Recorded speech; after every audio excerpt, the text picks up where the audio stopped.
To me, there's nothing more exhilarating than catching some big carp down the edge on your local commercial fishery.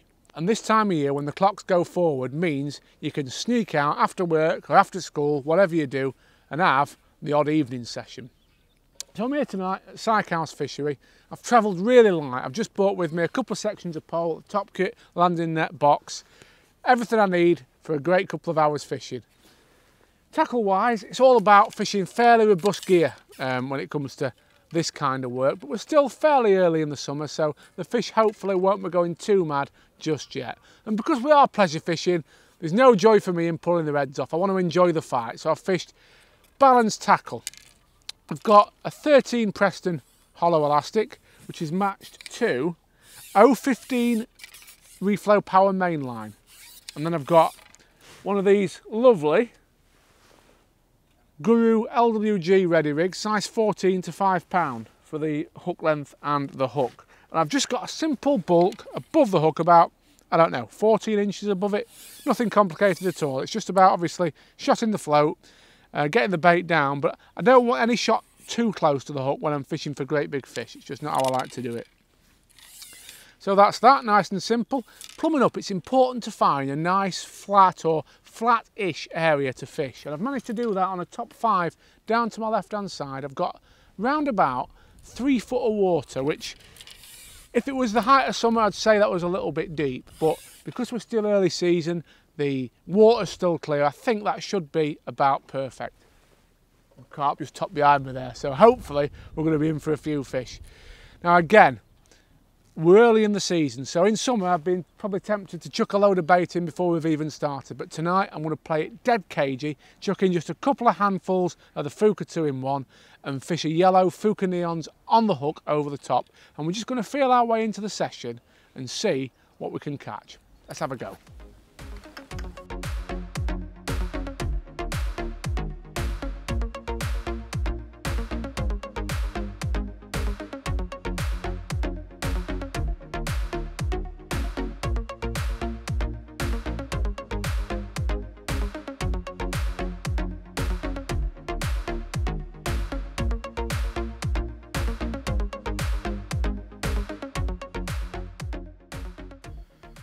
That didn't take very long at all, folks. Maybe 5 minutes fishing max, and straight away we've had a good bite and looks like a good mirror. I don't know how big it is yet, but it's my first carp, this is, of 2021, would you believe? That's how little I've been fishing through the lockdown, but it's pulling back a bit. Oh, it's a lovely fish. Not the biggest in here, I don't think. I've heard they go to over 20 pound in this lake. This is about 6 or 7 pound, but as I said, I didn't feed too much bait, kept it. Oh yeah, look at that. That's a nice fish. Nice starter for 10. Let's have a look at him. Hook just in the top lip. That, as we say in the trade, is bloody lovely. Let me try. I'm going to try and hold him up for you.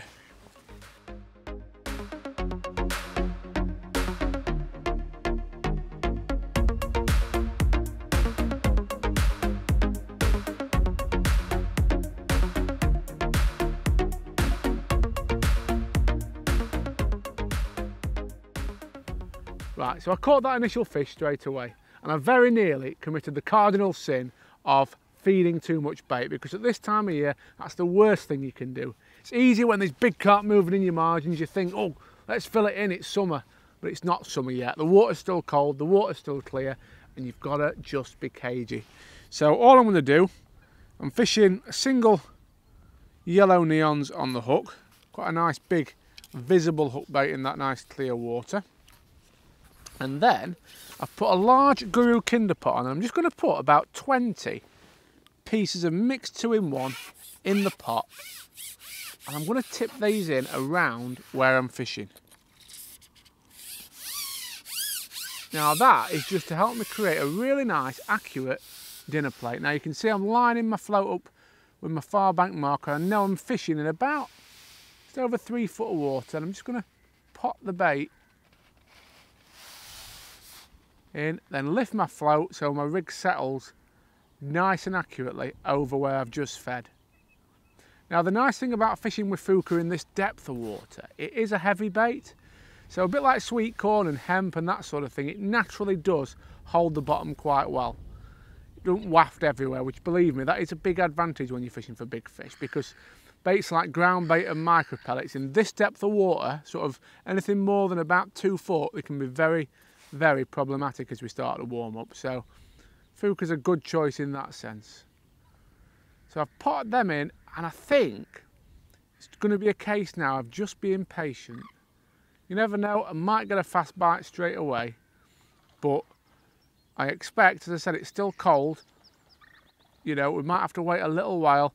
All that disturbance, playing the fish in the swim, they're not going to like that. I think they'll have backed off, but they'll be back. They'll be back in. Naturally, of course, at this time of day, this is where the carp want to feed, on these inside lines. So, just going to be dead patient now and wait for a nice positive bite. You can see there I've got probably about 1/4 of an inch, half an inch little indication there. I don't know whether that was a carp or something else, I'm not sure. You can see I've got about 1/4 of an inch of bristle sticking out there, and that, oh, nice positive bite there. That was lovely, and that's a good fish. One lesson that's always stood me in really good stead when it comes to playing fish is when you do get a chance to get some pole behind you, get it behind you. Don't sit out at your full length that you're fishing and let the fish run, because then when they bottom you out, you've nowhere to go. So if they allow you to do so, take a section off or 2 sections off and get back to your top kit as quickly as you can without obviously pulling your head off, and then keep your pole nice and low, and the fish, as you can see, just kiting towards you. You can see this one's almost under the pole tip really, which is great. Let's get the net behind me. Just making a little run, but keep that pole low. There's no point lifting your top kit until right at the last minute when we're catching big carp, so we just keep it low, bring it to the side there, and then right at the last minute we're just going to lift it up, lift it up, lift it up, lift it up, and hopefully, oh, it's a good fish. Missed my chance with that one, so I'm going to strip a little bit more off at the puller kit, another couple of strips, which will just give me a little bit more power to lift the fish up, hopefully the next time it comes close enough. But at the minute it's not very happy with me, to be fair.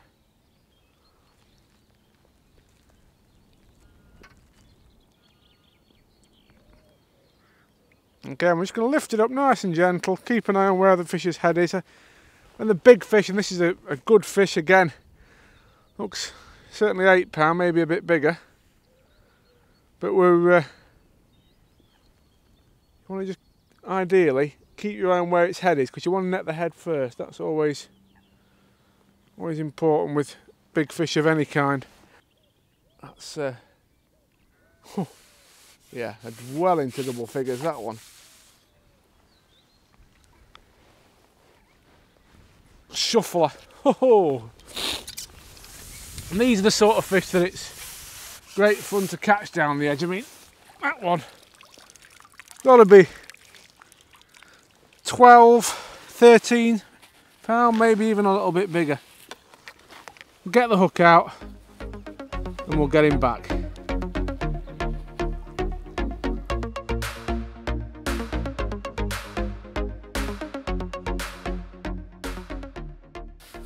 Right, something that can sometimes be a problem when it comes to edge fishing, and I've just had a little bit of an encounter with, is fish coming behind your float.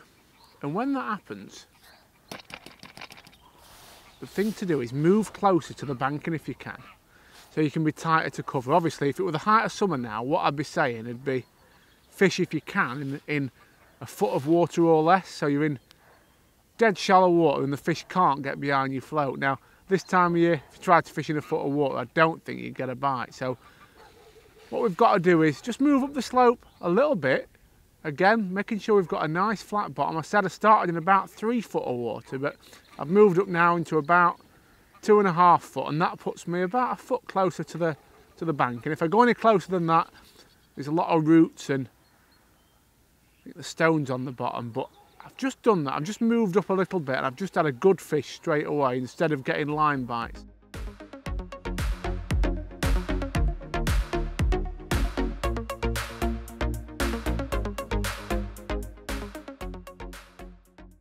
Well folks, as you can see, I've really pushed my luck tonight. I've stopped as long as I dare, and I can hardly see my float now, so I really am going to have to pack up. Moving into that shallow water, it's not been great, to be honest. I half wish I'd stopped down in 3 foot, but as I said at the time, when you see something like that in fishing, you know, when you think something, I always think you're as well doing it. So yeah, I don't think I've got things dead right tonight. It's been an interesting session. I've caught some big carp though, which is absolutely lovely, and to be honest, I can't wait to get back out and have another go, but I'm going to count to 5 and then I think it's about time to pack up. Much as I hate to admit it. The nice things is though, obviously with the clocks going forward, it's all going our way now. We're going to have plenty more light evenings to enjoy some margin action. Thanks for watching folks. I'll see you next time.